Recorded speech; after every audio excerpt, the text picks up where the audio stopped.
Woo, Matt, day 2, episode 61. We are rocking and rolling here in Monterey, California. We are, man. Surf's up. Yeah, I hear you guys had a great time yesterday. I can't wait to hear all about it. Again, that FOMO kicks in every time you and Alyssa go out on an adventure. Well, there's so much going on during Car Week, Brian. I mean, obviously, there's so much here at Mecum Auctions, but around the peninsula, there's just so many other car activities. And even you have a chance not to sleep. If you're around any place that has a road, you can hear the supercars and the exotics and everything just zipping down the highways at night. It's like they party at 2 a.m. on the highways here in Monterey, California. It's nonstop. Yeah. Just like what we have going on here. Welcome to Mecum in the Morning, day 2 of Mecum in the Morning and day 2 of Mecum Monterey here at the Del Monte Golf Course, Brian. And yesterday was exciting here. I mean, people are, I think, genuinely excited to be here to see what we have on display, including that GTO, which is getting all kinds of attention. GTO is getting a lot of attention, but there's been some other really cool things, especially that crossed the block. There was a Katana that crossed the block yesterday that sold for a pretty nice sum. Did you watch that? I did. It was pretty awesome. That bike had some really unique bodywork. I did like it. Yeah. Now I wasn't talking about the VR 1000. Oh, okay. The Harley with the 2 different colors. Oh, the race bike. Yeah, I did not talk about that. It was a Suzuki Katana, and it was pretty cool. But again, we have some great motorcycles here that, that kind of, I would say, like a little bit rare motorcycles that you wouldn't normally find at a Mecum auction. So Monterey really does bring the good motorcycles. Yeah, and we do have a lot of Ferraris. I'm so excited. Alyssa and I are going to be shooting today. But one of the Ferraris that's been getting a lot of attention is the Cannonball winning Dino. Oh, yes. And I like because that is featured on the event exclusive tee that's here. So if you come out to the auction, we have our merch and you can stop by and you can get the tee. You can see it there. Yeah. Man, what a neat car, neat story, and a neat way to kind of commemorate the time here at Mecum Monterey. And we have a lot of other offerings over there, too. Yeah, I was actually with Jack May last night, the owner of that Cannonball Ferrari, and he's a hoot in his 90s, and he's still as spicy as ever. It was really great. They hosted a private event last night, and I was able to go, and just hearing his stories about it. I know Alyssa and I went down and filmed with him, but I think it was like a different kind of setting. His wife and him were just hosted a magnificent event, and they're all sad to see it go. So last night I had to set up about 35 passes for their fans to come and watch the Dino cross the block tomorrow. I hope all of them are wearing the shirts too. I did not get them all the shirts, but they can buy them online or here at Mecum shop. So and also shown in that overlay was the new grunge motorcycle shirt, right? Yeah. So shout out, the design team back at home in Walworth has done a really good job. I really wanted some better designs for the motorcycle portion because we sell motorcycles here and we only had one shirt. It was the same shirt for a couple years. So I worked with Mike and Dre from our creative team, and we just launched our second shirt. It's the motorcycle grunge shirt. I can't wait to rock that. I'm very excited. And you and Rutt are big fans of the motorcycle tank shirt, that looks like an American flag, all the red, white, and blue tanks. And yeah, I'm excited to bring more and more cool motorcycle designs. Yeah, Rutt and I usually are twinning in our fashion. I know. Do you guys call each other in the morning and be like, hey, Rutt, what are you wearing? I'm going to wear the same one. His shoe game is a little bit better than yours, though. Yeah. Yeah, but your shoe game is improving. I'm very proud of you. It is, yeah. Yeah, but let's talk more cars. Let's talk more cars. And, Brian, we've talked about, obviously, this is Monterey Car Week, a very special time of year when I think really the world pays attention to what's going on here on the peninsula, just because there's news being made by the OEM, supercars are being unveiled left and right, concepts are being shown off, there's top events all around what's going on. And so I wanted to kind of go out and experience it and find out what the enthusiasts have to say about Monterey Car Week.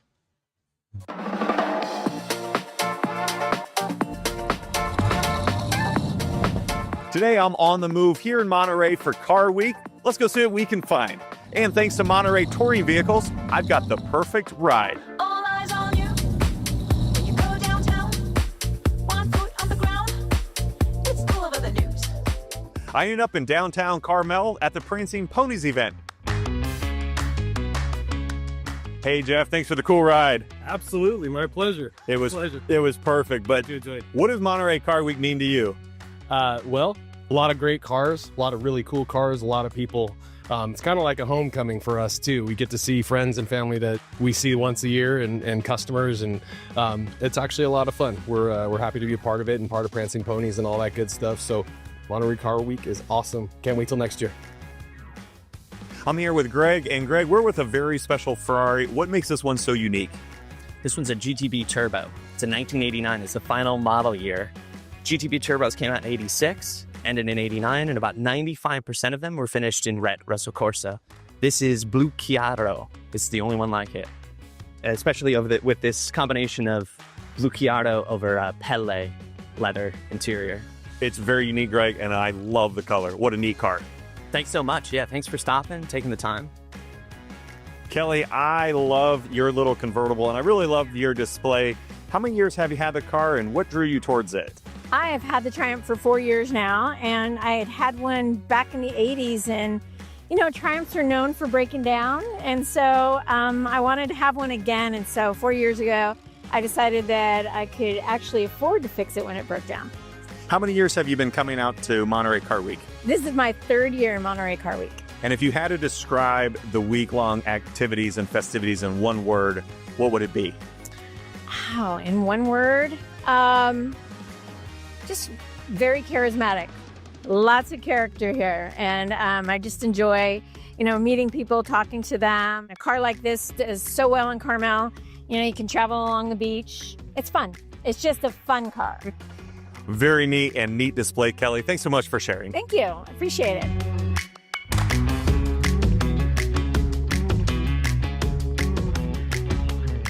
Describe Monterey Car Week in one word for me. Fantastic. And what makes it so unique? The people, the cars, the energy, all of it. I'd say it's very thrilling to see all the cars. It's just a real excitement in the air. Crazy. Fascinating. Wonderful. Family. And how far did you guys come to experience it? Well, we're from Texas, but we come every year. How far did you come to partake in it? I've come from New Zealand, visiting family and visiting good friends here. So I love your look. Tell me a little bit about it and what was it inspired by? This is actually the theme for the Prancing Ponies this year, is the Great Gatsby. So we're all dressed for success. Clearly, it's a very special time for car enthusiasts, and Mecum Auctions is right in the mix of it.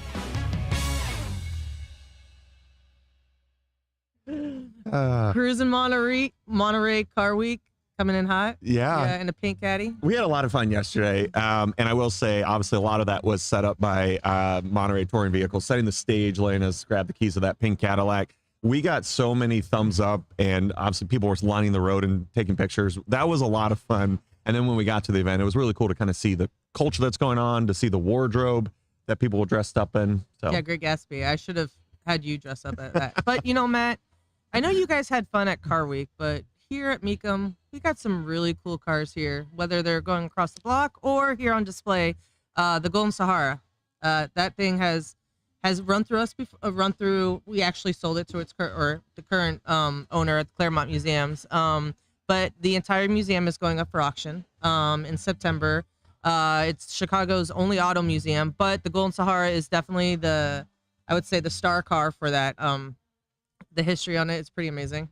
Yeah, it is, and it's attached to one of the most iconic, most well-known car builders, customizer, yeah. George Barris, and like a lot of his projects, Brian, this one was used in movies and film, and one of the most stunning aspects, you can see it there, of course, is obviously the color scheme with all the gold, but the illuminated tires is just something so unique. Goodyear. Actually, I read a lot about this. I've been being targeted about the tires that Goodyear made back in the 60s and 70s, and they really wanted them to be street legal. They wanted it so, and they thought it was about better visibility, like being able to see cars on the road and making sure people are paying attention that there's a car coming. That concept obviously didn't work out as well. But the car having those light up tires is really cool. But another cool feature about this car is it's autonomous. There's a little remote and you can have it drive. And I was watching some historical videos on it. And from I think it was like a game show or a live show. I can't remember the name. I think we have it in our notes right now. But the host was like, and I have a surprise for you. And all of a sudden a car just comes out from behind the screen and no one's driving it. This car is something else, Matt. The details, the color, just. And it's on display here. So for our people that are coming out to the auction, you can get a preview of it before the Larry's Legacy. Larry's Legacy is what we're calling the overall event. Yeah, from the Claremont Museum collection. From the Claremont. So that will be selling in September in Chicago at the museum. You can get a sneak peek of it, and you can see all the design. Just so many hours went into crafting that. I love how we got the tires illuminated. And also, this car's out and about. It just came out of the Peterson. It wasn't on display Yeah, it was there. on display for I think it was about 6 or 7 months. It was on display, and we went to Peterson and picked it up, and they bid farewell to it. Now we have a chance to do its final farewell, I guess, for us. So. And speaking of a final farewell, Brian, with the museum closing there in Chicago, people who do want to come out and see it one last time, we're going to have a preview on September 13th and 14th. This is going to be open to anyone that's interested in seeing the museum, seeing the collection. People can find out more. Yeah, but the preview prices, it's going to be $20 to the preview. But also, just on another note, is if you're not a registered bidder for the days of the auctions, you can't attend. So there will be a final preview day on the 19th, but the auction days on the 20th and 21st are only for registered bidders, because we are actually holding the auction at the museum itself. And if you've ever been to the Claremont, it's filled with very unique cars that Larry collected over the years, but we don't have enough space for tickets, unfortunately, during that time. Yeah. And of course, people can find out all the consignments on Mecum.com. Our team has already got all the vehicles up there. So if you're interested in adding one to your collection, and there's a lot there. There's scooters. I was going to say there's also 1,000 pieces of road art. It is crazy. It's a great way to kind of celebrate his legacy of what he curated. And I'm excited to see all that stuff go to the next caretaker, including the Golden Sahara. I think it could end up in a lot of different places. We already have a lot of interest coming in already. It's nice to see that people that wanted to buy it back in 2013 are still interested in now. We're seeing a lot of those people email us and say, I want to be on first on the list. I'm registering a bid now. So there's going to be some high octane bidding action for the Golden Sahara when it crosses the block. Well, speaking of high octane, Brian, yes, man, we had such a fun time, Alyssa and I, during our road trip, our Pennsylvania road trip last month, as we cruised from the Syracuse Nationals down to Mecum Harrisburg. One of our stops was at the Eagles Mare Museum Complex there in rural northern Pennsylvania, and we had such a blast. We showed one of the museums yesterday, but of course there was more, and it was two wheels. And so, of course, I had to check it out, and Alyssa definitely had to check it out.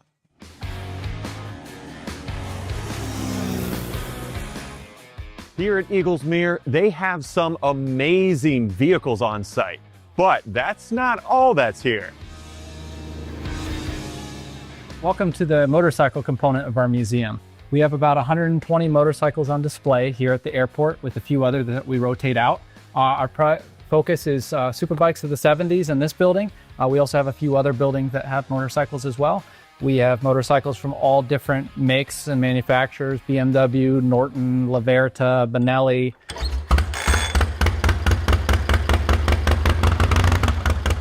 A lot of great history on two wheels. Well, thank you. We appreciate it, but there's even more to see. Another great hangar and even more great motorcycles on display. That's right, Matt. Everything from land speed record holding bikes all the way up to modern superbikes, and some overflow from our vintage space as well. And in the back, I see some very unique pieces. That's right. Our museum also has a whole vintage air component to it. So there's roughly 30 airplanes, and in any given year, we try to fly at least 10 of them. For a gearhead, it's neat because if you look at the engines, there was no rule book about how to make things yet.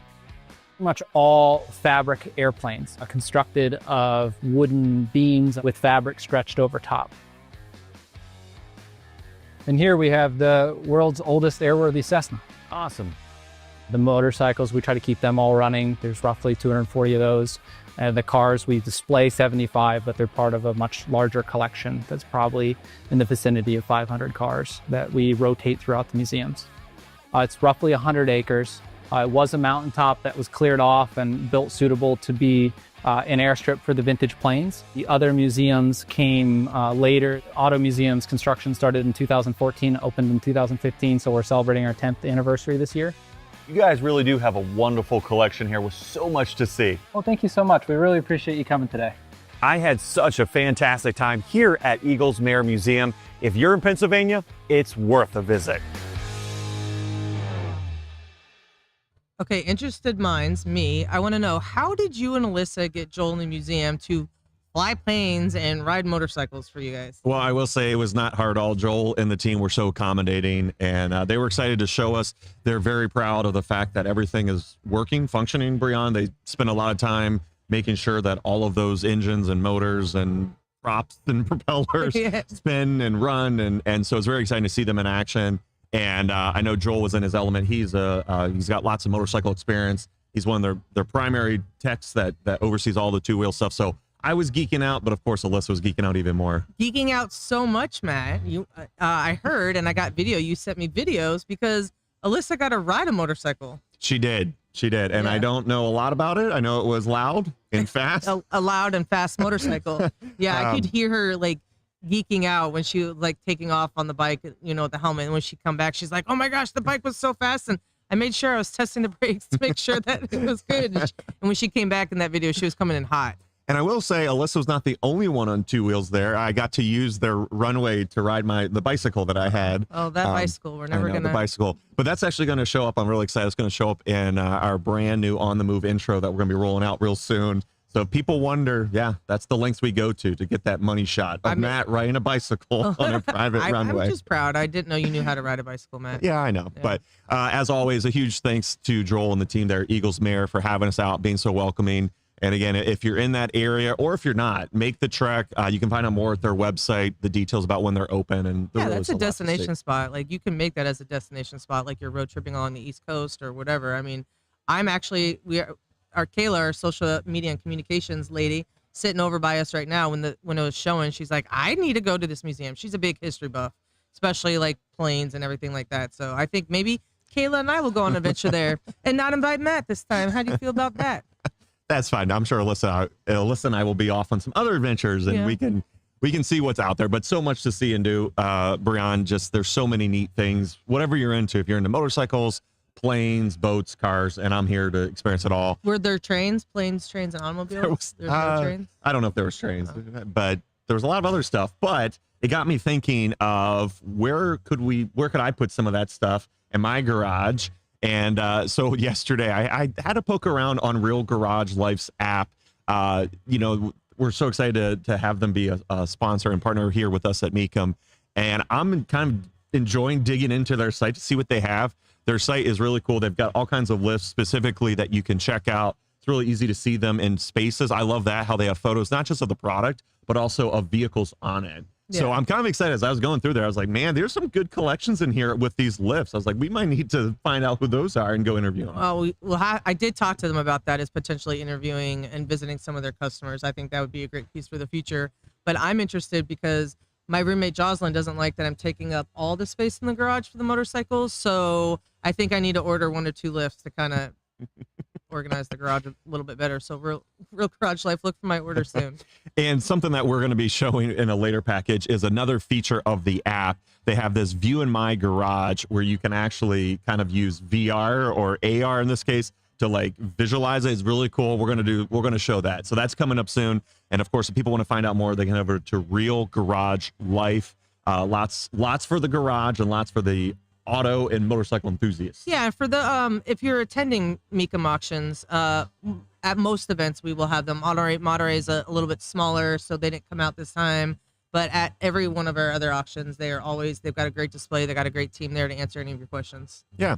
Hey, speaking of questions, Brian. I love questions. I know you do. I know. But I thought, let's go poll our fans and audience and see what they know about Mecum Trivia. It's a brand new segment. I'm really excited. Let's check it out. We have some amazing and passionate fans. Let's see how they do on their Mecum Trivia. What song do we play to start every auction? Thunderstruck.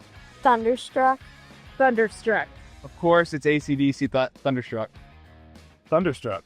Correct. What TV network are we currently on? Roku and ESPN Plus. ESPN Plus. ESPN Plus. ESPN Plus. What year was Mecum Auctions founded? 85. Close. In the 80s. 88. Correct. I don't remember how many years it's been happening here. I think this might be 11. Is that correct? We started in Harrisburg in 2014. Okay, so it is the 11, and we've been coming pretty much ever since it started. We were big fans of Mecum on TV. Can you name some other cities that we hold auctions in? Yes. Indy, I've been to that one. Kissimmee, obviously, that's the big one, the best one. Kissimmee twice, Indianapolis twice, Kansas City, Las Vegas twice, Monterey. Dallas. David, were you able to go check out the Adventure Zone? Yeah. I thought it was fun doing the slot car racing. Does Mecum sell more than just collector cars and trucks? Yes. You have little mini bikes, three-wheelers, the art. Do you know what it means when there's no reserve? You're going to get a deal. No, I'm just kidding. It means that it's going to sell that day. So there's no reserve on it, and whatever it hammers at, that's what it's going to go for. They did pretty good. Leave us a comment if you would have known all of these. Well, Matt, I would have known all of those. Well, I'm glad. Yeah. I'm glad. Did you give prizes for like when people said the right? We gave them our admiration. Oh, which is the best kind of prize. It is. The best kind of prize. Yeah. But we did have a lot of fun, and I will say I think we might have to go out with round 2. Oh yeah, for sure. At a future event and see if people know kind of maybe some more deeper cuts of the Mecum lore. Like when it was founded. Wait, we're not going to give you a heads up. We're not telling you. Yeah, the yeah, question. yeah. I'm not telling the question. Yeah, you're giving away the answer. Okay. Aye. Mecum trivia is coming back. So yeah, so if you're coming out to a future auction, keep an eye out. You might see Alyssa and I going around. We might have to ask our fans again some maybe level 2 questions to see who really knows our company history. But we did have a lot of fun, and Brian, we have a lot in store today. So much. I'm already tired. You're already tired. Well, get some coffee, get some energy drink, because there's a lot in store. The auction is going to be starting soon. If you're coming out here to Monterey, we've got a busy day ahead. And of course, like we previewed, you can see not only the cars crossing the block, you can see some great cars that are coming later this calendar year and even next year. Del Monte Golf Course, beautiful place to see an auction, see some awesome cars and motorcycles. I would say our setup here is if we could replicate or duplicate it at other places, it'd be great. It's just beautiful. Very beautiful. All right, well, wherever you are watching, drop us a comment. We always keep an eye out. Drop us a comment maybe of what question you think we should go around and ask about Mecum trivia, or a question you have about. Yeah, try to stump us. Try to stump us. I love that. Yeah, try to stump us.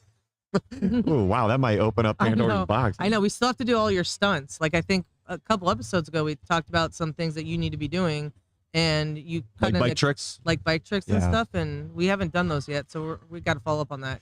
We sure do. The auction is going to be starting soon, and of course, today kicks off our live TV coverage on ESPN Plus with all that great gavel to gavel action and commentary. And Brian, what's our closing for today? What are we going to say? Hang 10, hang loose. Yeah, hang 10. Is that it? Yeah. We'll see you guys here tomorrow on Mecum in the Morning.